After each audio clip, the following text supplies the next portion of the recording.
Hi hello, it's me Linos. പുതിയ വീഡിയോയിലേക്ക് എല്ലാവർക്കും സ്വാഗതം. ഇപ്പോൾ സമയം വെളുപ്പിന് 4:30. ഞാനൊരു ട്രിപ്പ് പോകാനായിട്ട് നിൽക്കുകയാണ്. ഇത്തവണയും SV ടൂറിൻ്റെ കൂടെ തന്നെയാണ് എൻ്റെ യാത്ര. വൺ ഡേ ട്രിപ്പാണ്. എവിടേക്കാണ് എങ്ങോട്ടാണെന്നൊക്കെ ഞാൻ വഴിയെ പറയാം. 2 ബസ്സാണ് ഇവിടെ നിന്ന് പുറപ്പെടുന്നത്. അതിലേത് ബസ്സിലാണ് നമ്മൾ കയറേണ്ടതെന്ന് ആദ്യം തന്നെ നമ്മളോട് പറഞ്ഞിട്ടുണ്ട്.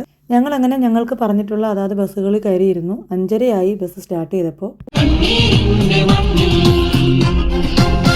ഈ ഒരു പാട്ടൊക്കെ കേട്ടപ്പോൾ ഞാൻ എങ്ങോട്ടാണ് പോകുന്നതെന്ന് നിങ്ങൾക്ക് മനസ്സിലായി കാണും അല്ലേ? യേശു ജനിച്ച ബേത്ലഹേമിലെ അന്നത്തെ കാലിത്തൊഴുത്തുണ്ടായിരുന്ന സ്ഥലം കാണാൻ വേണ്ടിയാണ് പോകുന്നത്. എല്ലാ തവണയും ഞാൻ ഒറ്റയ്ക്കാണ് ട്രിപ്പുകൾ പോകുന്നത്. എനിക്ക് സ്ട്രേഞ്ചേഴ്സിൻ്റെ കൂടെ ട്രിപ്പ് പോകാനാണ് ഏറ്റവും ഇഷ്ടം.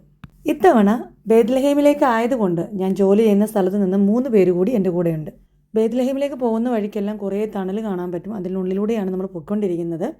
പാലസ്തീനിലെ വെസ്റ്റ് ബാങ്കിലാണ് ബേത്ലഹേം സ്ഥിതി ചെയ്യുന്നത്. ബേത്ലഹേമിൻ്റെ ഹീബ്രു അർത്ഥം ബെയ്ത്ത് എന്നാൽ വീടെന്നാണ്, ലഹേം എന്നാൽ ബ്രെഡ് അല്ലെങ്കിൽ അപ്പം എന്നാണ്. അതായത് അപ്പത്തിൻ്റെ ഭവനം എന്നാണ്.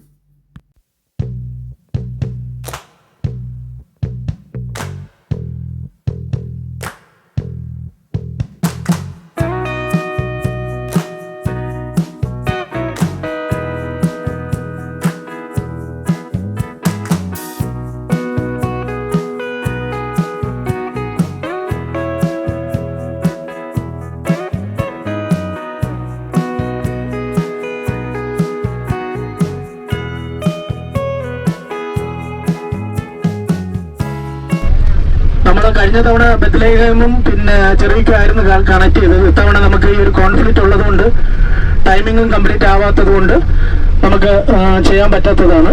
ബൈബിളിലെ ഏറ്റവും പ്രധാനപ്പെട്ട 2 സ്ഥലങ്ങളാണ്. ഒന്ന് സമറിയ, വേറെ ഒന്ന് സമറിയ, ഒന്ന് കഫർബ്ലൂ. ഒന്ന് തിരുപ്പുറമായിട്ട് ബന്ധപ്പെട്ട് ആ സ്ഥലങ്ങൾ പറയുന്നുണ്ട്. ഇന്ന ദേശത്തുള്ളവർ ഈ ദേശത്തിൽ ചെന്ന് പേര് രജിസ്റ്റർ ചെയ്യാൻ വേണ്ടിയിട്ട്. ഏത് ദേശം? ഇസ്രായേലുള്ളവർ എവിടെ പോയിട്ടാ പേര് രജിസ്റ്റർ ചെയ്യാൻ വേണ്ടിട്ട്? കാനയിലോ? ഏജൻസിയിലോ? അതാരാ ഏജൻസി എന്ന് പേര് പറഞ്ഞത്? അപ്പൊ നിങ്ങളെല്ലാവരും ബി ഓൺ ടൈം, ഓക്കെ? അതുകൊണ്ടാണ് ഞാൻ പറഞ്ഞത് കുർബാന എന്ന് പറഞ്ഞിട്ട് ആരും കയറി ഇരിക്കരുത് എന്നുള്ള കാര്യം പറയാൻ വേണ്ടിട്ട് ആഗ്രഹിച്ചത്.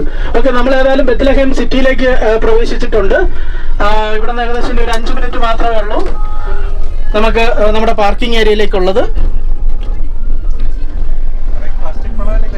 ബ്രേക്ക്ഫാസ്റ്റ് ഉടനെ കിട്ടുന്നതായിരിക്കും. നിങ്ങൾക്ക് നല്ല അപ്പമുണ്ട്, ചമ്മന്തിക്കറിയുണ്ട്, ബീഫ് ഉലത്തിയതുണ്ട്. ആരെ നോമ്പുള്ള ആരുമില്ലല്ലോ. അപ്പൊ എല്ലാവരും ടൈമിലായിരിക്കുക. പെട്ടെന്ന് ബ്രേക്ക്ഫാസ്റ്റ് കഴിക്കുക. നേരെ നാറ്റിവിറ്റി ഗ്രോട്ടോയിലേക്ക് പോവുക. നേരത്തെ വന്നിട്ടുള്ളവരെ പറയുന്ന റൂട്ടിലൂടെ മാത്രമേ പോകാൻ പാടുള്ളൂ. ബാക്കിയുള്ള ഏരിയയിൽ ഇടവഴികളിൽ അവിടെ ഒത്തിരി കടകളൊക്കെ ഉണ്ട്. സാധനം മേടിക്കണമെന്നുണ്ടെങ്കിൽ പെട്ടെന്ന് മേടിച്ചിട്ട് നിങ്ങൾ ഗ്രൂപ്പിനോടൊപ്പം ജോയിൻ ചെയ്യുക. ഓക്കെ, ഇപ്പോൾ നിങ്ങൾ കേട്ടിരുന്ന വോയിസ് ട്രിപ്പ് മുതലാളിയുടെ വോയിസ് ആണ് കേട്ടോ. സൈചേട്ടൻ നമുക്ക് വേണ്ടുന്ന എല്ലാ ഇൻസ്ട്രക്ഷൻസും നൽകിയിട്ടുണ്ട്. ഈ പുറത്തേക്ക് നോക്കിയിരിക്കുമ്പോൾ തന്നെ എന്തോ വല്ലാത്തൊരു സന്തോഷവും സമാധാനവും ഒക്കെ നമുക്ക് ഫീൽ ചെയ്യും. അതുപോലെ തന്നെ നല്ല രസമാണ് പുറത്ത് നോക്കി ആ പുറത്തെ കാഴ്ചകൾ കാണാൻ തന്നെ. ഇവിടുത്തെ എല്ലാ ബിൽഡിങ്ങും ഒരേപോലെ തന്നെയാണ് ഇരിക്കുന്നത്. ഇപ്പം പോകുന്നത് പാർക്കിംഗ് ഏരിയയിലേക്കാണ്. അവിടെയാണ് ബ്രേക്ക്ഫാസ്റ്റ് നമുക്കായിട്ട് അറേഞ്ച് ചെയ്തിട്ടുള്ളത്. ഈ മുന്നിൽ കാണുന്നതും നമ്മുടെ വണ്ടി തന്നെയാണ്. ഏകദേശം 150 പേരോളം ട്രിപ്പിനുണ്ടായിരുന്നു. ഈ യുദ്ധ സാഹചര്യം കണക്കിലെടുത്ത് എല്ലാവരും ചോദിക്കാറുണ്ട് ബേത്ലഹേമിലൊക്കെ ഇപ്പം പോകുന്നത് സേഫ് ആണോ എന്ന്. പക്ഷെ അങ്ങനൊരു ഫീലിങ്സ് ഒന്നും ഞങ്ങൾക്ക് ഇവിടെ തോന്നിയില്ല. വരുന്ന വഴിക്ക് ചെറിയ രീതിയിലൊരു ചെക്കിംഗ് ഉണ്ടായിരുന്നു. അങ്ങനെ ഞങ്ങൾ പാർക്കിംഗ് ഏരിയയിലെത്തി. ഇവിടെയാണ് ബ്രേക്ക്ഫാസ്റ്റിനുള്ള സൗകര്യം ഒരുക്കിയിട്ടുള്ളത്. എൻ്റെ ഓരോ യാത്രയിലും ഒരുപാട് ആളുകളെ കാണുകയും പരിചയപ്പെടുകയും ഒക്കെ ചെയ്യാറുണ്ട്. ചിലരുടെയൊക്കെ മുഖങ്ങൾ മനസ്സിൽ സൂക്ഷിക്കാറുണ്ട്. ചിലതൊക്കെ ഈ യാത്ര കഴിയുന്നതോടുകൂടി തന്നെ അവിടെ അവസാനിക്കുകയും ചെയ്യാറുണ്ട്.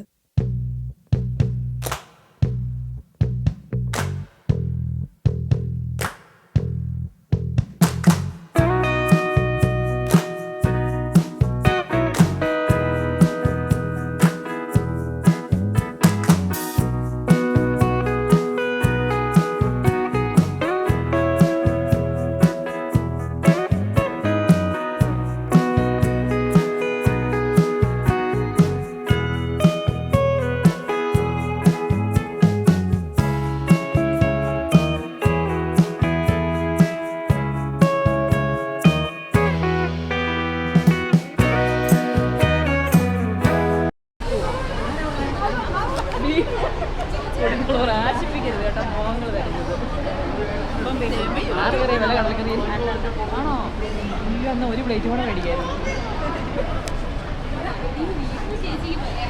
ഇതെന്താ സംഭവം? ഞാൻ അപ്പം ഇപ്പൊ കഴിക്കുന്ന പിടി എൻ്റെ കൂടെ കൂട്ടുവിടാൻ വരണ്ടേ?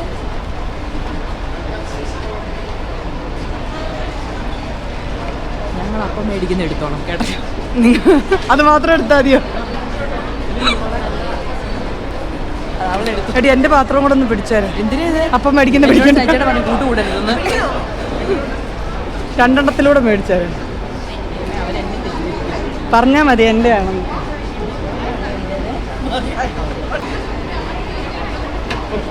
എടാ നീ ഇങ്ങനെ കണ്ണു പിടിച്ച് നോക്കല്ലേ, പേടിച്ചു പോകും. ജോഷിയെ എന്നാണ്ട് വിശേഷം? ഇത് എന്റേതാ, എന്റേത്. അത് ഞാൻ മാറ്റും. പിടിച്ചോ? എന്തി ഏതാ എന്റേത്? കൂടുതലുള്ളതാ, കഷ്ണം കൂടുതലുള്ളതാ. 350 ചെക്കിൽ കൊടുക്കുന്നതാ. ചായ എവിടെയാ? ഇവിടെ നിന്ന് എക്സ്കുലേറ്റർ വഴി മുകളിൽ കയറിയിട്ടാണ് നമ്മൾ നേറ്റിവിറ്റി ഗ്രോട്ടോസിലേക്ക് പോകുന്നത്.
അങ്ങനെ ഞങ്ങൾ ബേത്ലഹേമിലെത്തി.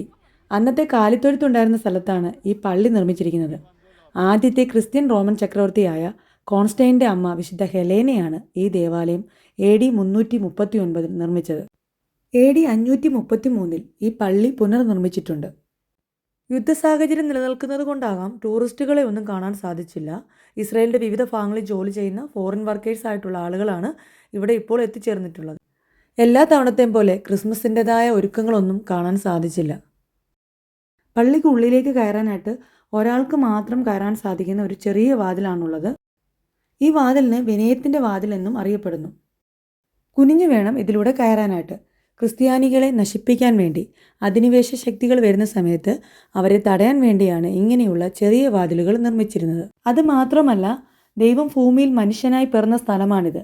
എത്ര വലിയ ആളാണെങ്കിലും ഇവിടെ തല കുനിച്ച് മാത്രമേ പ്രവേശിക്കാൻ സാധിക്കുകയുള്ളൂ. അങ്ങനെ നമ്മൾ പള്ളിക്കുള്ളിലേക്ക് കടക്കുകയാണ്. വളരെ വർഷം പഴക്കമുള്ള തൂണുകളാണ് ഇവിടെ കാണാൻ കഴിയുന്നത്. കയറി ചെല്ലുമ്പോൾ തന്നെ ഒരുപാട് ധൂപക്കുറ്റികൾ ഇങ്ങനെ അലങ്കാരമായിട്ട് തൂക്കിയിട്ടിരിക്കുന്നത് കാണാൻ സാധിക്കും. ഞങ്ങളാണ് പള്ളിക്കുള്ളിൽ ആദ്യം എത്തിയത്, അതുകൊണ്ട് തന്നെ അധികം തിരക്ക് ഇപ്പോൾ ഇല്ല ഇവിടെ. ഇവിടെ വലത്തുവശത്തായിട്ടൊരു വാതിലുണ്ട്. അതിലൂടെയാണ് നമ്മൾ കാലിത്തൊഴുത്ത് സ്ഥിതി ചെയ്യുന്ന സ്ഥലത്തേക്ക് പോകുന്നത്. ഈ കാണുന്ന അൽത്താരയുടെ അടിയിലായിട്ടാണ് അത് സ്ഥിതി ചെയ്യുന്നത്. ഇതിനകത്തോട്ട് കയറുമ്പോൾ തന്നെ കുന്തുരിക്കത്തിൻ്റെയൊക്കെ ഒരു പ്രത്യേക സ്മെല്ലാണ്.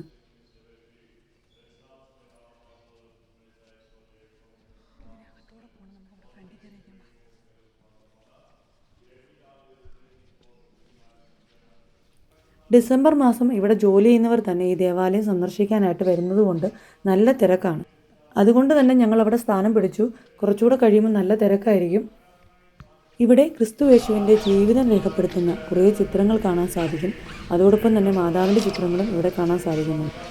ഇപ്പോൾ രാവിലെ 8 മണിയായി. ഞങ്ങളാണ് ഇവിടെ ആദ്യം എത്തിയത്. എല്ലാ തവണ വരുമ്പോഴും നല്ല തിരക്കാണ്. ഇത്തവണയെങ്കിലും തിരക്കില്ലാതെ അകത്തേക്ക് കയറാമെന്ന് വിചാരിച്ചപ്പോഴാണ് അതിനുള്ളിൽ പ്രത്യേക പ്രാർത്ഥന നടക്കുകയാണ്. അതുകൊണ്ട് ഞങ്ങളെ ആരെയും അകത്തേക്ക് കയറ്റി വിട്ടില്ല. ഞങ്ങൾ 1 മണിക്കൂറോളം അവിടെ കാത്തിരുന്നു. ആ സമയം കൊണ്ട് തന്നെ മറ്റ് വിസിറ്റേഴ്സിൻ്റെ തിരക്കും കൂടാൻ തുടങ്ങി. എനിക്ക് ഒരു കാര്യം മാത്രം ഇവിടെ ഇഷ്ടപ്പെട്ടില്ല. കാരണം ആളുകളെ അകത്തേക്ക് കയറ്റി വിടാനുള്ള ഒരു മാനേജ്മെൻറ്റ് ഇവിടെ ഇല്ലായിരുന്നു. ഇത് താഴേക്കൊരു ഗുഹ പോലെയാണ്. കുറച്ച് സ്റ്റെപ്പുകളുണ്ട്. അത് ഇറങ്ങി ചെല്ലുമ്പോഴാണ് യേശുക്രിസ്തുവിൻ്റെ കാലത്തൊഴുത്തിരുന്ന സ്ഥലം കാണാൻ സാധിക്കുന്നത്. ഈ തിരക്കിനിടയിൽ എനിക്ക് ശരിയായ രീതിയിൽ ക്യാമറ പിടിക്കാൻ സാധിക്കുമായിരുന്നില്ല. എൻ്റെ അവസ്ഥ മനസ്സിലാക്കി ഇവിടെ ഉണ്ടായിരുന്ന ചെറുപ്പക്കാരിൽ ഒരാൾ എൻ്റെ കയ്യിൽ നിന്ന് ക്യാമറ വാങ്ങി. ആ കുട്ടിയാണ് ഇതെല്ലാം പകർത്തിയത്. അതിൻ്റെ പേരോ അതെവിടെ നിന്ന് വന്നെന്നോ ഒന്നും എനിക്കറിയില്ല. ഈ വീഡിയോ കാണുന്നുണ്ടെങ്കിൽ ഈ അവസരത്തിൽ എൻ്റെ പ്രത്യേക നന്ദി ഞാൻ അറിയിക്കുകയാണ്.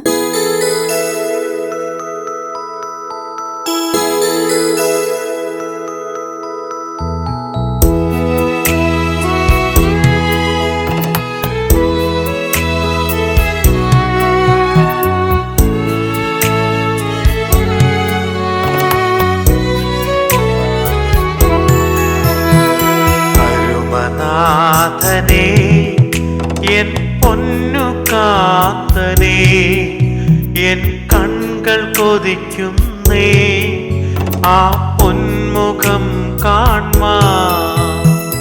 അരുമനാഥനേ എൻ പൊന്നു കാന്തനേ എൻ കൺകൾ കൊതിക്കുന്നേ ആ പൊന്മുഖം കാൺമാൻ.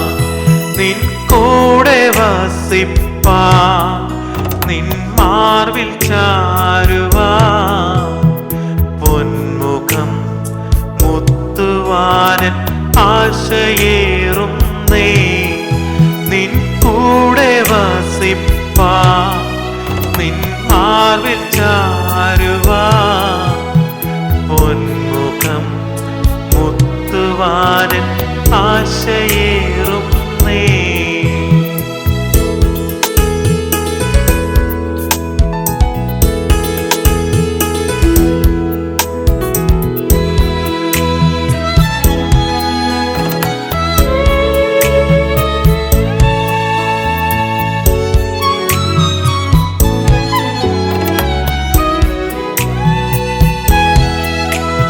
ഇവിടെയാണ് യേശുക്രിസ്തു ജനിച്ചു എന്ന് പറയുന്ന കാലിത്തൊഴുത്തുണ്ടായിരുന്ന സ്ഥലം.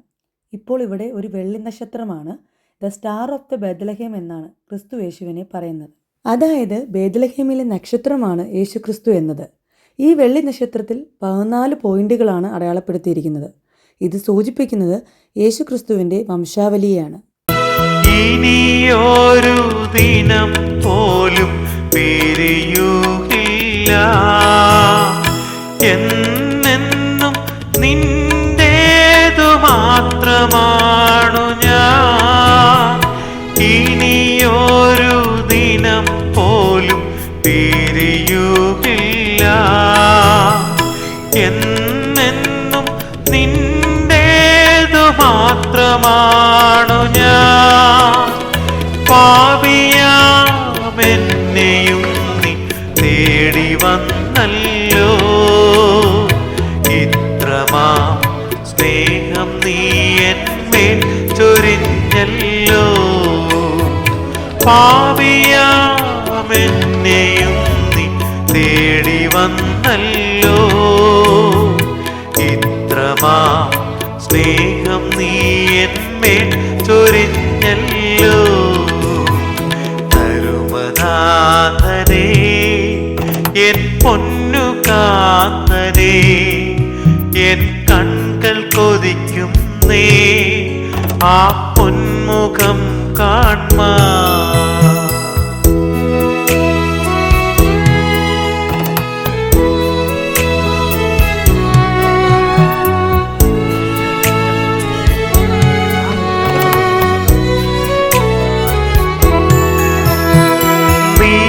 ചെയ്ത നന്മകൾ വർണ്ണിപ്പാനാകില്ല, സർവവും നീ തന്ന ദാനമാണല്ലോ.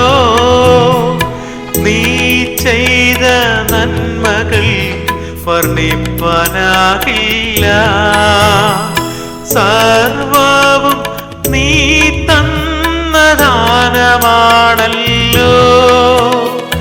അടിയനെ മുറ്റുമായി നൽകിയിടുന്നേ, നിൻഹിതം പോലെന്നെ നയിച്ചിടണേ. അടിയനെ മുറ്റുമായി നൽകിയിടുന്നേ, നിൻഹിതം പോലെന്നെ നയിച്ചിടണേ.